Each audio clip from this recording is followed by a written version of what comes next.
What's up mga idol? Welcome ulit sa panibagong video, and for today's video, bibigyan ko ng 5 reasons why you should purchase ang very popular ngayon na Samsung product, which is a Samsung Galaxy A37. Tara, pag-usapan natin.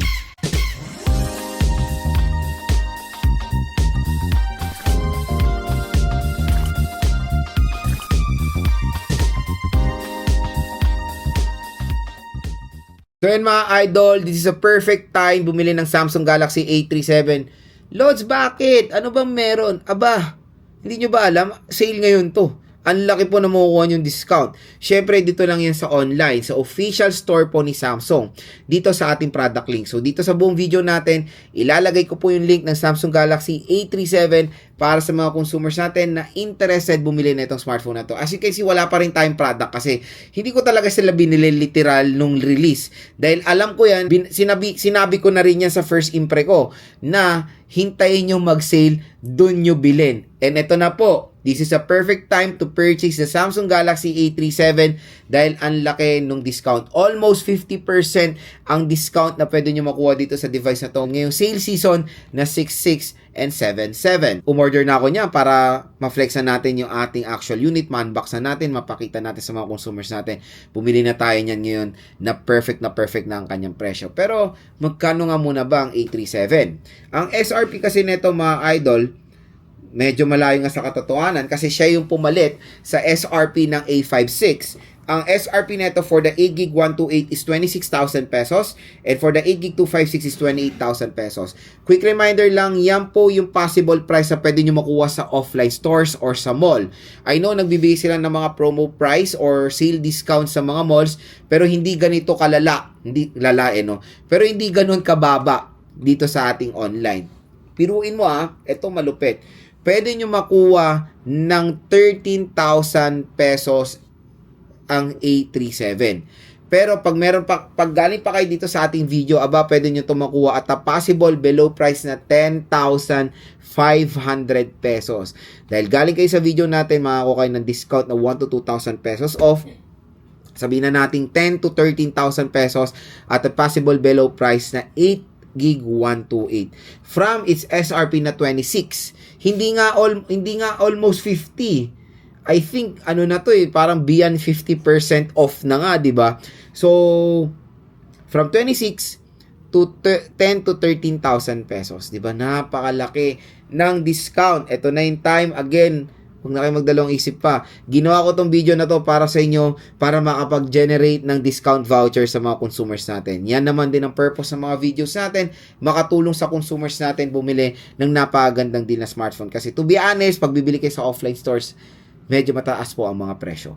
So online stores, official stores, online, ang laki po na makukuha nyo discount. And for the 8GB 256, around, I think, pwede nyo makuha ng 17 or 16 to 17,000 pesos for the 8GB 256. Pero usually, ang sinisale ni Samsung ngayon is 8GB 128. Yan talaga yung, yan yung makukuha nyo karamihan, yung 8GB 128. So, dito sa video na to, no worries, pag-uusapan natin ito si A37. 5 rason kung bakit magandang bilhin itong smartphone na to. So, first reason why you should buy the Samsung Galaxy A37 is, of course, yung kanyang screen. Same sa A57, I think this is yan din isang reason natin. Meron po tong Super AMOLED display. Same din ng screen. I think hindi sila nagkakalayo ng screen quality ng A57. So, it's 6.7 inches Super AMOLED display, Full HD plus 1080p resolution with 120 screen refresh rate at naka-punch hole display po ito. Biruin mo, ang taas ng nits of brightness ito. 1900 nits of brightness. Ang ganda pa ng protection ng screen dahil Corning Gorilla Glass Victus Plus protection. So, yan yung isang reason natin kung bakit napagandang bilhin na itong A37. Bibigyan kayo na ito ng premium display quality sa presyo na 13,000 pesos. Biruin mo 13K na lang, 'di ba? At yan ang magiging advantage din ng A37, yung kanyang Super AMOLED display kasi hindi tayo makakita ng Super AMOLED display sa mga ibang brands. Samsung lang nakakapag-offer ng Dynamic AMOLED 2X, Super AMOLED display kasi sa kanila talaga or sila talagang pioneer ng AMOLED, kaya syempre dapat sila yung top tier when it comes sa AMOLED panels sa smartphone industry ngayon 2026. Syempre second reason is of course the operating system. Same sa A57, operating system neto is Android 16 out of the box with One UI UI version 8. Pero magandang balita, pwede ito ma-update up to 6 years of major OS update. So, 16 plus 6 is Android 22. Diba? Kaya na lang ulit magsasawa dito sa device na to. Na-update pa siya, papalitan nyo na siya. Ganun ka tibay ang longevity ng Samsung. And yun, for me, Samsung Knox, yan ang pinaka-favorite ko sa One UI, yung Samsung Knox sila, very encrypted yung mga files nyo. Talagang hindi kayo matatakot sa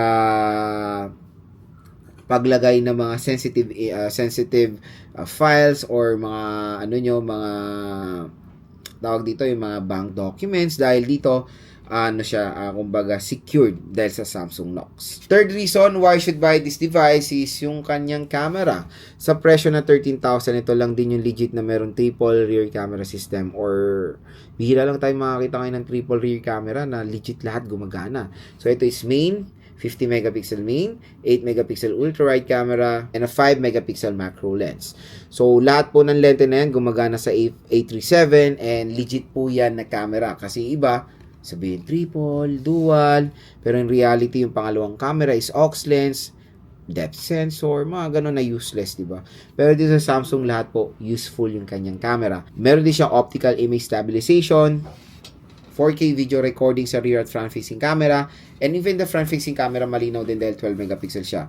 So, kung comparing sa mga specifications, camera, hindi po siya nagkakalayo sa specs ng Samsung Galaxy A57. Fourth reason why I should buy this device is yung kanyang water protection. Same din sa A57. So, ito yung mga smartphone na legit na pwede masubmerge sa water within 30 minutes. Compare sa mga ibang brands, sabihin na water protected sila pero mababa yung IP rating. Huwag nyo sasubmerge sa water yan kasi may nakikita ko ibang brand na pinopromote na nababasa or nalulublob sa tubig pero yung protection is 66, 65, or 64 na hindi po recommended yung mga ganyang scenario. So, sa mga ganitong smartphone, pwede natin masubmerge as long as depende sa deep ng tubig, and syempre depende kung gaano katagal. 30 minutes lang siya for fresh water.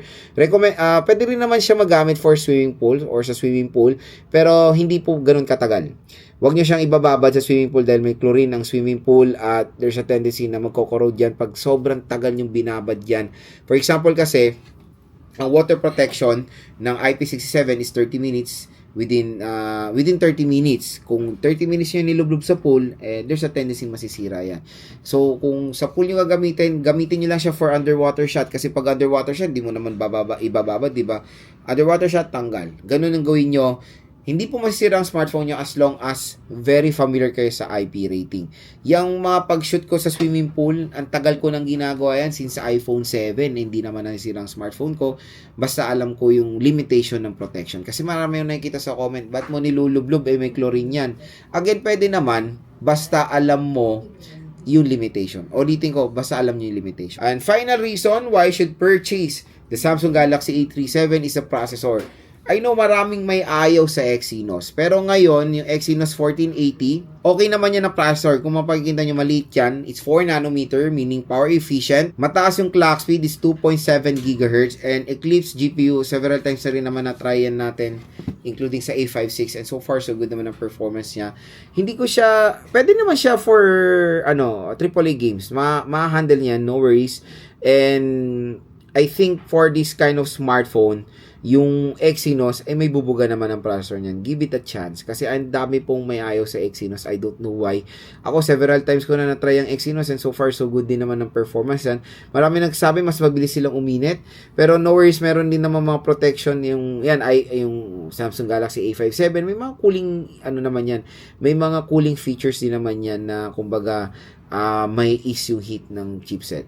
So, sa gaming, day-to-day tasks, the processor naman is all goods at kayang-kaya yan mga idol. Literal na hindi po mabagal ang A37.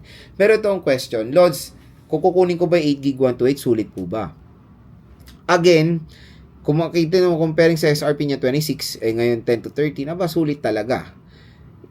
Kailangan na natin i-accept na ganyan talaga ang tradition ni Samsung. 128 sa kanila, sa pananaw nila, malaki pa yan. Compare sa mga ibang brand, mali talagang 128. Pag tinitignan nyo naman yung perspective ng ibang specification ng Samsung, kumbaga marami siyang ma-offer compare sa mga ibang brands na may 256, di ba? 256 nga, pero hindi ganun kaganda yung display. Di ba? Yun ang ano doon. Yun yung parang ibabalance nyo. For 128, again, maliit yan pag maglalaro kayo. Kaya kunin nyo yung 256 na ito. I think 3,000 na idadagdag nyo for the 256. Doon kayo kung meron kayo certain budget.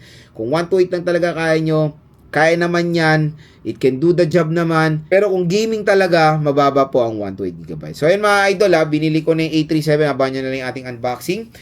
Game test, full review sa smartphone na to. So, ginawa ko agad tong video na to para maka-generate ng discount voucher sa mga consumers natin para makahabol sa sale ng Samsung habang may stock. Ang bilis pong mawalan ng stock.